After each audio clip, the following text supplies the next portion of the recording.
Hey, what's going on, everybody? It is Aaron Trevino here, and we have a terrific guest. We have Jaime from beautiful Austin, Texas. How you doing, Jaime? I'm doing great, man. How about yourself? I can't complain this beautiful day. I'm excited to have you. Considering we've had this in the works for a little bit, so it's great to see you. Yeah, no, I'm excited to be here. I'm excited to talk. Yeah, absolutely. So, for those of us who aren't too familiar with you, yeah, would you introduce yourself? Yeah, sure. Yeah, my name is, like you said, Jaime Aguilar. I live in Georgetown, so about 20, 30 minutes north of Austin, but been in Austin, local area for a while now. Um, and yeah, just love this area. I love spending, I've been married for about 4 years, got married pretty young, and we just love spending time outdoors. And we feel like the Central Texas Hill Country area is a great place to do that. So we have a good time. Yeah, absolutely. So you'd mentioned how, I guess for those of us who don't know, Georgetown's a bit north of Mhm. Austin. Would you consider it North Austin? No, I would. It's its own, like town. It's about population. Last time that I checked is about 65,000. So it's growing. Now we have two high schools. We used to have one, and it's a great place. I mean, we really enjoy it. There's quite a bit of, like older communities, like Sun City and all that, and so it's slower paced, I would say. The more south you go towards Round Rock and Pflugerville, I think that the pace starts picking up. But yeah, it's about 30 minutes north of Austin. Okay, so I would imagine that people will commute into the city and kind of live out there. Yeah, that's interesting. Talking to a few people, familiar with the area as well. It's actually not as much as a commuter town as people would think, just because there is a lot down or up here as well. But obviously in the mornings you can tell on I-35, people going down south to Austin. So obviously there is a lot of commuting still, but yeah, it's set up here. We enjoy it. Yeah, absolutely.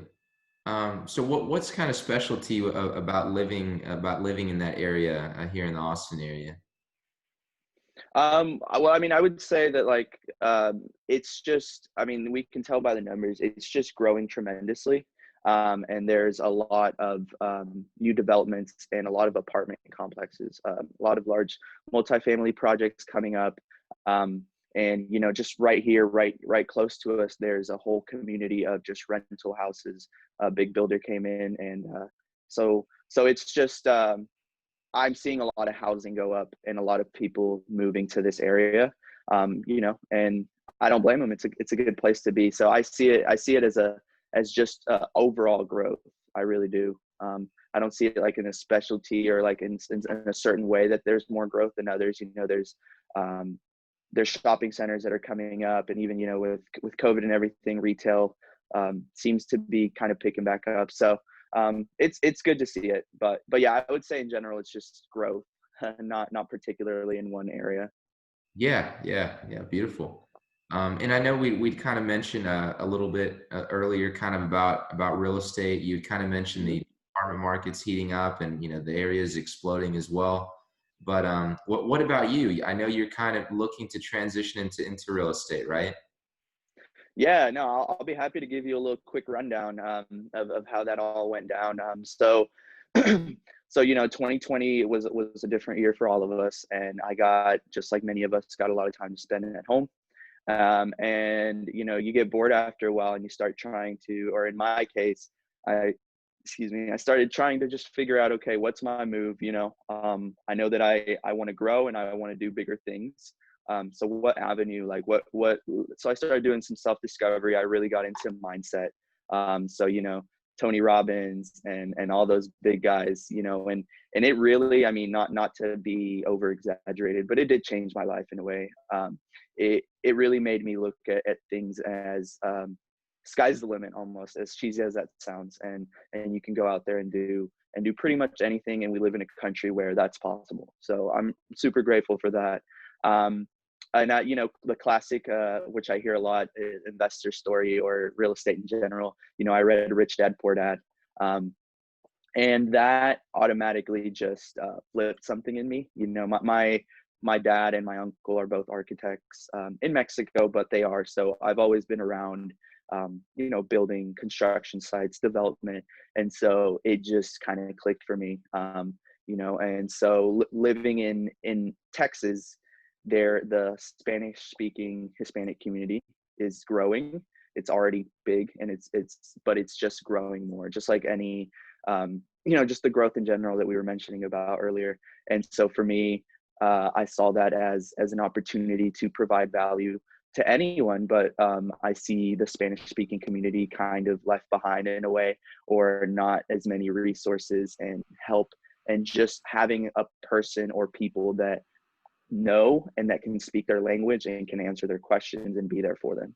So you know, I was like, okay, this is it. Talk to my wife, and I started taking my courses for to become a real estate agent here in Texas. So you know, I did it all online. It was pretty smooth. You know, it's self-paced, so you have to be sure to be on it, you know, as soon as, I guess everyone's on their own timeline. But I just started taking my courses, and you know, and here we are. I passed my test last in December, and so now I'm on to choosing a team or my next step in the journey. So it's been great. It's been a 2020 was a difficult year for the world, but you know, personally, it was a great year of a lot of transformation and a lot of growth. So I'm happy about that.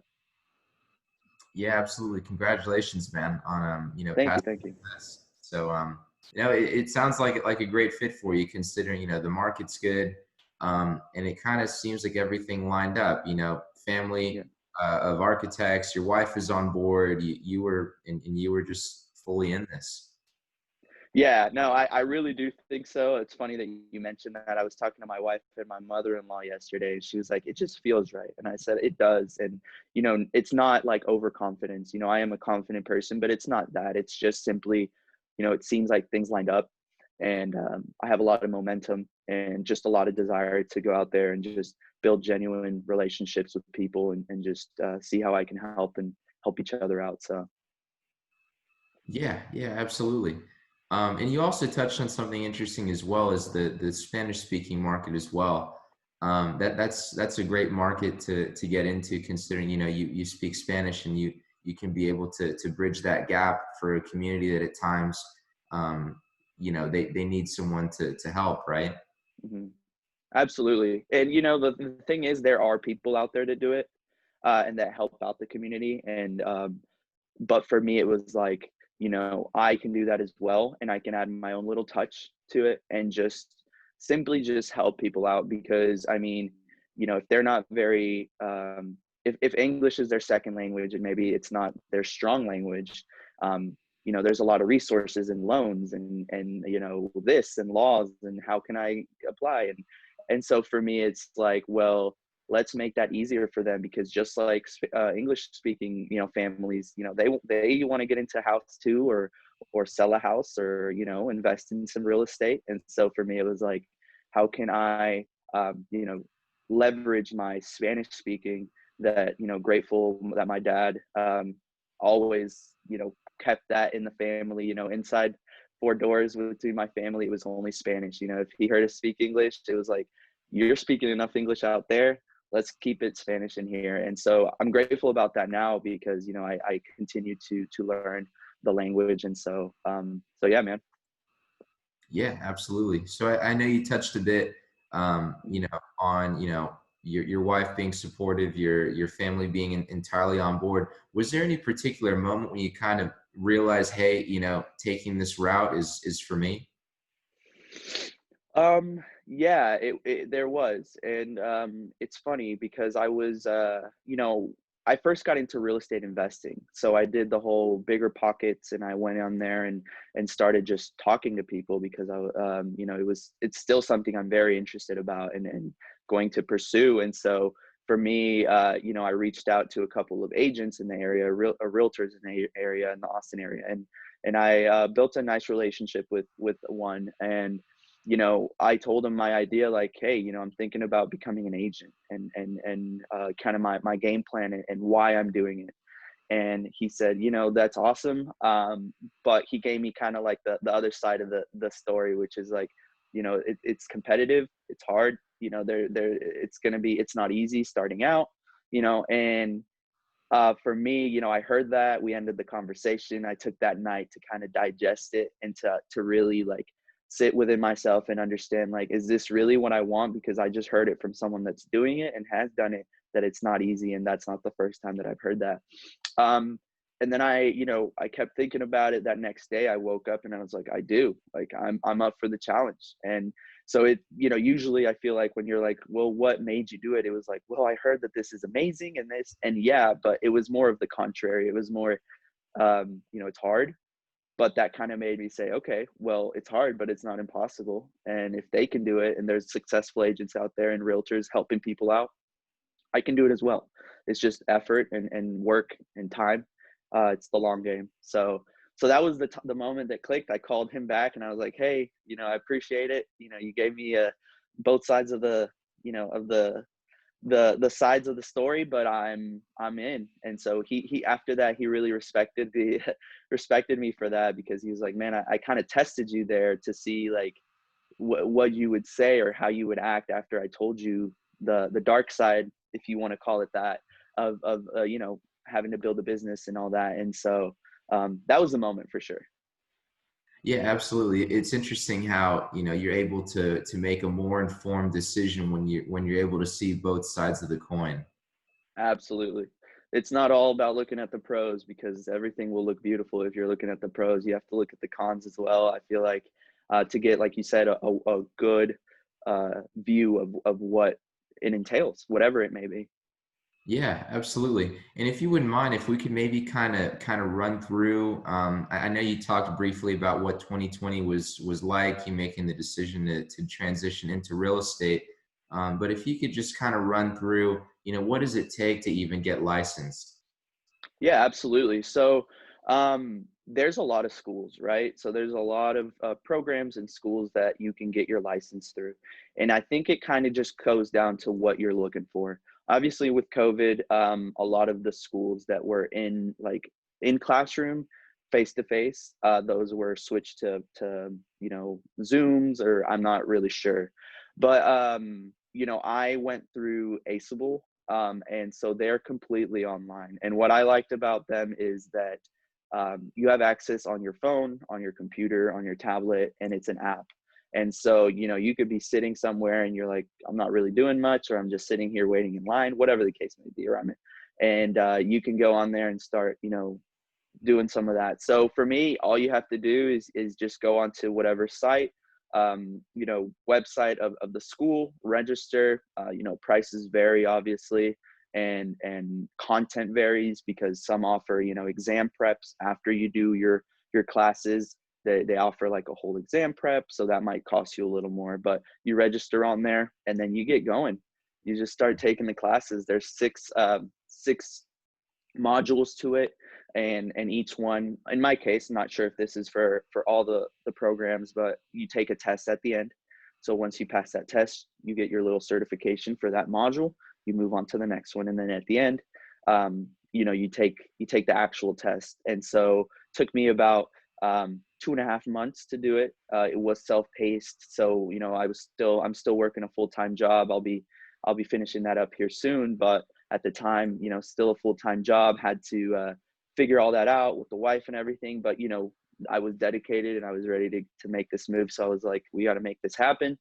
And then you just register through TREC, the Texas Real Estate Commission. You schedule out your test and get some fingerprints done, and you take your test, which is a 2-part test, national and state part. I saw the national part a little bit more difficult. That's just something for anyone thinking about getting into real estate. Um, and then they give you the results right away, and then you're able to get sponsored by a brokerage. And then if you haven't been sponsored yet, but you passed your test, you have an inactive license until a broker can what they call you can hang your license with them, and then you have an active license in Texas. Yeah, absolutely. That was a great rundown. Thank you. But Yeah. also kind of just to ask as well, I know you'd mentioned um, how this was kind of the process to getting licensed. Um, what do you what do you kind of look for? I'm curious in a Mhm. brokerage, a place to hang your license. That's a great question, and I did a lot of my due diligence on this one. Personally, what I was looking for is like a team atmosphere and support because I come from playing basketball. I played varsity basketball. It's been my life before, all the way up to. I mean, it's still a big part of my life, and so sports have always been a big thing. And I like that team atmosphere where it's not like you're all just like sharks in a shark bowl, and you're just trying to bite at all the business, and you don't really care about the other sharks. I wanted to look for something where there's support, where you celebrate each other's wins. Obviously, there's always going to be competition because it's the business, but so that was a big thing. Support, training, just some kind of help, like, hey, I'm new, I'm going to have questions, it's normal. And so to be able to count on, some people that are experienced, they're seasoned in the game, and they can answer those questions for me was a big thing. With that also comes several other things I was looking for. Obviously the obvious one is commission. And when I first started, the commission split is what I mean. And when I first started out, that was kind of like one of the main things I was looking for. But I quickly realized that if you're looking for that support and that team, and kind of more having them be there for you, you might have to take a little bit of less of a split. And I was completely okay with that starting out because it's all, for me, it's the long game, like I mentioned. And so it's like setting that good foundation with knowledge and being around people that are doing it at a high level, I think is worth it for me. Um, so for sure, like I said, team atmosphere, support, and like just be able to ask questions. Um, and then I also just looked for agents that are also doing it at a pretty high level, because I want to model myself in a way, do my own thing, but also learn, like I said, from people doing it like that at a high level. So those are the main things I was looking for, and from there, got to talk to a lot of amazing people, and just kind of went from there.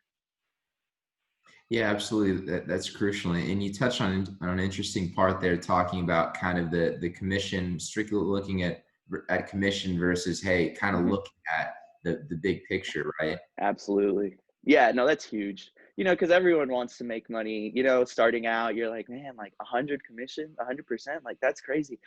But you're not saying that those brokerages or companies don't offer support.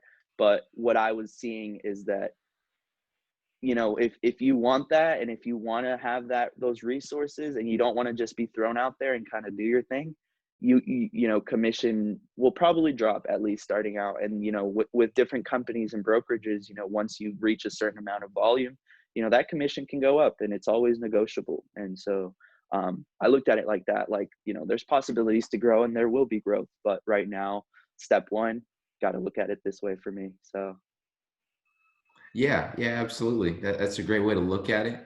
And kind of reverting back as well. I know you even mhm. just passing the test. I know you kind of spoke about it and took us through the process. But in terms of preparing for it, what was your, what were your study times? Like, how much were you preparing for that exam? Yeah, absolutely. So, so once I finished all my modules and I applied for to set a time for the test and a date, um, I actually bought a little tech.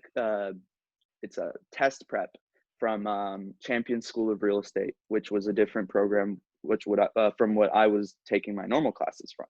And the reason I chose that is because there was talking with other agents, how did you prepare? Asking them, they said, this is a really good test prep.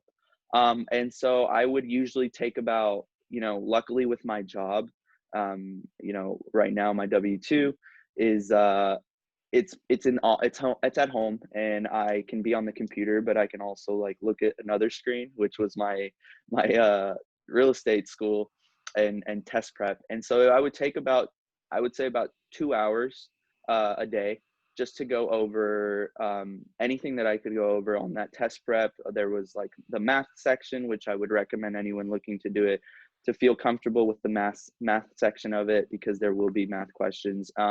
And And so yeah, about 2 hours a day, just going over it and getting some flashcards. And since I had paid a considerable amount of attention to my classes before, the test prep seemed pretty easy. So I felt comfortable in a way once I was looking at the test, prep, to be like, okay, well, if the test is anything like this, then and I'm getting good results on this, then I feel like the test will be similar. So that's kind of how I structured it going into it. It was about 2 weeks, about 2 hours a day, just going over things, watching YouTube videos, going over contracts, and just really like getting all the knowledge possible for the test. Yeah, absolutely. It kind of seems like it would potentially be overwhelming if you didn't have some sort of study plan, right? Yeah, I could definitely see how that could be overwhelming.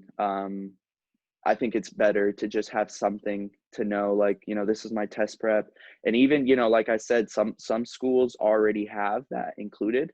And so you can just do the one that is already in your program and just, keep practicing it. And for example, it would give you a result, right? So you would take a practice test and then it would say, you got an 85.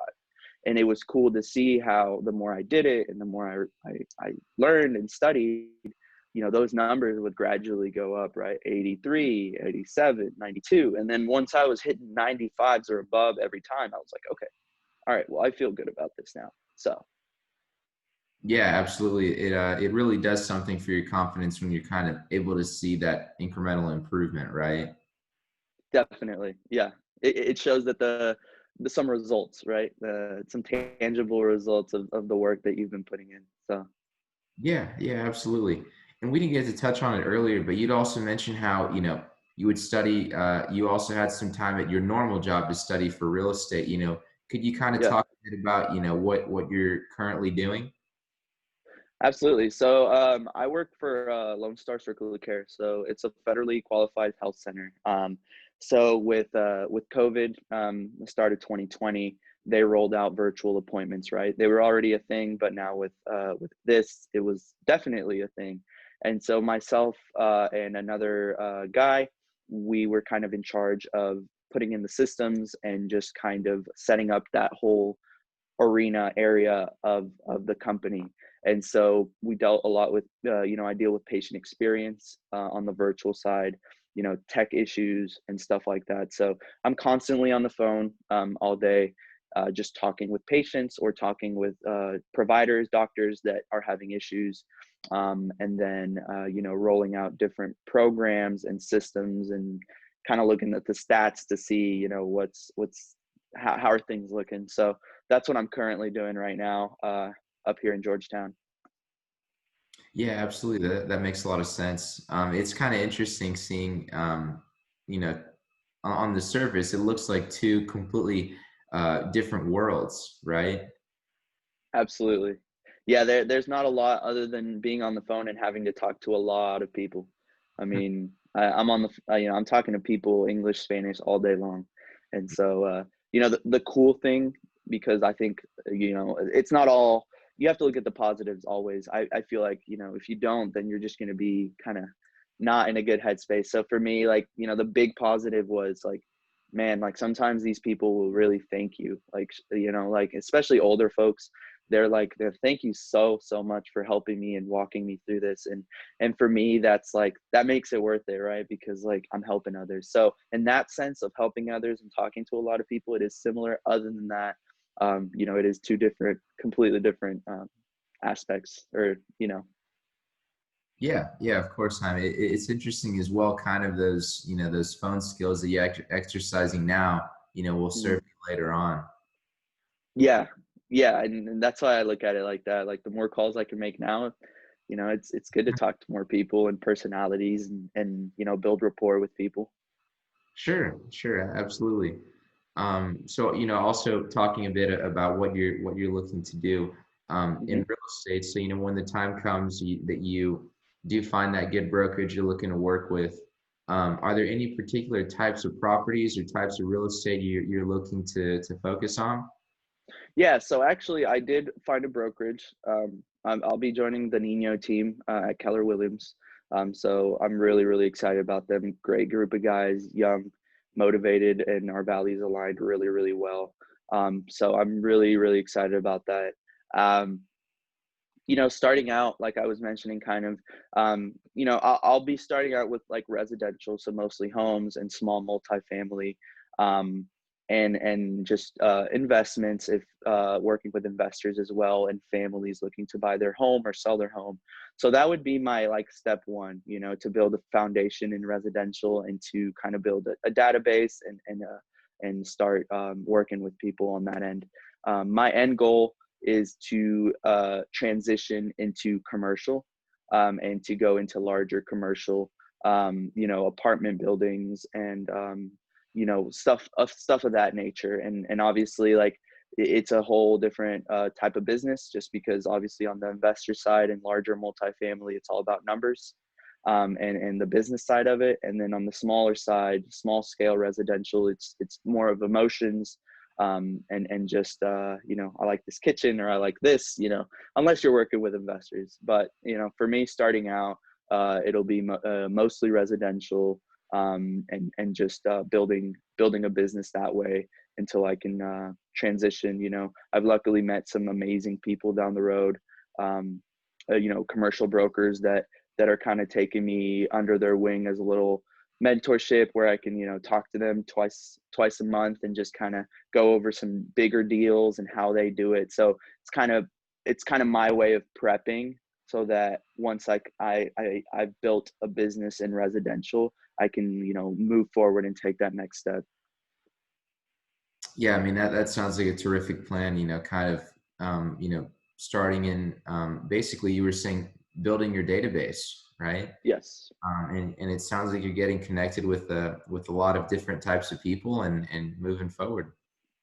Yeah, 100%. That's I've realized that the real estate community is a very giving and like giving community, and also willing to help others and to talk to others, and they kind of see the young starting out guy in that, and like they see them in me, and so they're like, man, I'll help this guy, like I'll answer his questions and help him out. So yeah, for sure. Yeah, absolutely. It's crucial. It's interesting that you were able to kind of see, hey, I'm a good fit for the NINO team for reasons X, Y, and Z, and you just kind of know. Yeah, 100%. Like I said, it went back to the same things, right? Like our values aligned, and it went down to even like we read the same books and we listen to the same podcast, and we're all Spanish speaking, and one of the agents on the team, Diego Corso, he was, he has a similar story as mine, and just how, adversities that we all deal with in different ways. So it was just an organic kind of fit for me, and so it worked out for me. Yeah. Yeah, absolutely. That makes a lot of sense. So just curious as well, I know you were talking about, doing residential and then kind of basically scaling up and building your database, for what's to come later on. But, what is it about bigger units or bigger commercial deals that really speaks to you? Well, there's several things, and I think one of the main ones is just the area that I'm in, that we're in, right? The growth and the possibility of growth in this area. That was the main thing that spoke to me, and also, it's just the scalability, pretty much. With bigger buildings, you're talking to people that have access to more funds and that can make bigger deals happen, right? And so, it was just kind of like, this is what I want to do. It's more of a business, numbers kind of thing to it. So that's what drew me to it. And then, like I was mentioning, I connected with a broker in LA. His name's David, a great, great guy, 29, 30 years old. He's like the top broker for 2019, commercial broker. So he's really been killing it up in California. And the way he talked about his business and the way he ran things, it just sounded like something, man, like that's definitely what I want to get to and what I want to be able to do in the future. And he was like, well, if it makes you feel any better, I started in residential too, and I built my database that way. And so I was like, it does make me feel better, right? Because, like, it's just making that leap, and then letting the pieces kind of fall into its place. Yeah, absolutely. You mentioned something interesting as well, kind of making that leap, and Mhm. making any sort of leap, whether it's small or big or whatever it may be. That's scary for people. Oh yeah, 100%. 100%. It's still scary for me sometimes too because having a W-2 job, steady income, health insurance. I'm a type 1 diabetic, so for me like health insurance is a big thing, right? So and I'm sure for a lot of people. And so yeah, 100%. That leap is scary, but it's what kind of has to happen, right? I feel like most successful people had to take a leap of faith at some point.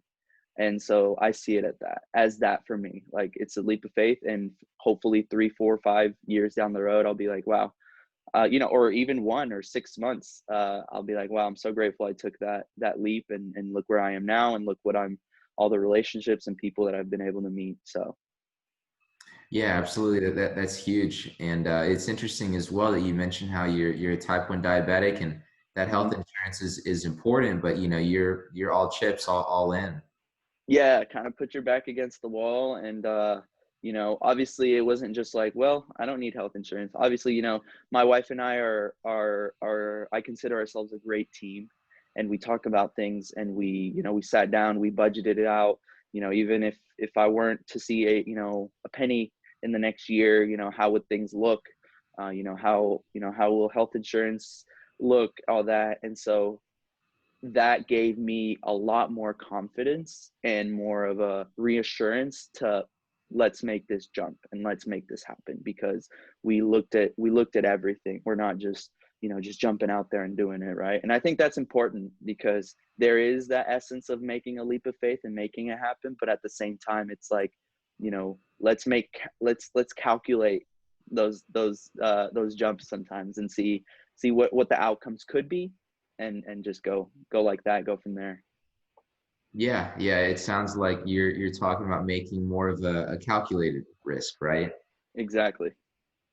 Yeah, no, it's interesting as well. It kind of seems like anyone that's, makes any sort of transition like this, they always have someone, to confide in, someone on their team, whether it be a husband, wife, brother, sister, or whatever it may be, right?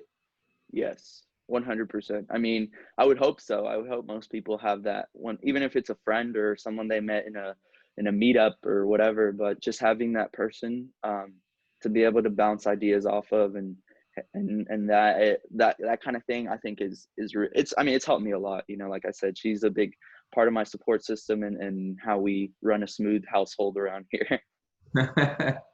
Absolutely.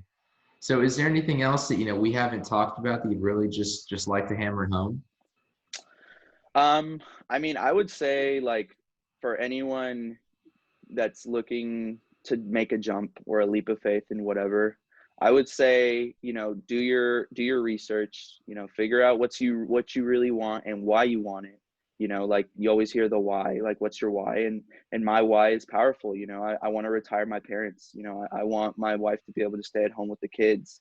I want to be able to travel. And so I want to be able to help others, and help a community that I feel doesn't have the help. So if you can really find your why, and then not worry about the how as much, because the how will come naturally, and really double down on that, I think that's the main thing. And just you know like I said earlier, we live in a country where anything is possible. And as cheesy or as a cliche as that sounds, it's true. We do. And so why not? If you've thought about doing this or starting a podcast or whatever, do it. Just do it. That would be my main thing. And that's how I live my life. That's a beautiful way to go about it. Just doing it. It's one thing to read about it, but it's another thing to take that leap of faith like you have. That's awesome. Yeah, absolutely. Okay. So, what are you looking for in the near future? If anyone can help you with anything, what are you looking forward to this year? Yeah, so I'm always looking to talk to people, and just to be able to grow and build relationships. So if anyone wants to reach out, my Instagram or Facebook, all that, I'm happy to be able to talk to people. And just I have big goals for 2021 on a personal business level. I want I want to be able to do 20 transactions in my first year as a starting out realtor. And like anyone, if anyone's looking for any real estate help, or just to have a conversation about real estate investing, or hey, how does this work, I'm here. And I'm a resource. I'm still learning, but I'll just continue to learn. And so that's the main thing for me, just reaching out. And I'll be a helping hand, and whatever I can help, I'll be happy to do. All right, absolutely. So, you on social media, where can we find you online? Yeah, so Instagram and Facebook are my mains. I'm building my LinkedIn, which I know is important, but Instagram is Jaime_Aguilar. So y'all can follow me and find me there, shoot me a DM. And then on Facebook, it's Jaime Aguilar. And that's where I'm most active, and that's where I've found the most cool people on, honestly. I think that's where you and I connected as well. So, Yeah, that's right. so yeah. Yes, sir, Jaime. Well, it's been great having you on the show this Saturday morning. I'm glad we could make this happen, and I learned a heck of a lot, not only about you, but also the business and what you're looking to do in the future. Yeah, no, I appreciate you having me on. I know it took a few weeks to kind of get this together and come up with a time, but I'm really grateful that we got to do it today. And I look forward to keeping in touch, you and I, and just keep it rolling. Have a good 2021. Yes, sir. Thanks, Jaime. We'll talk to you soon. All right.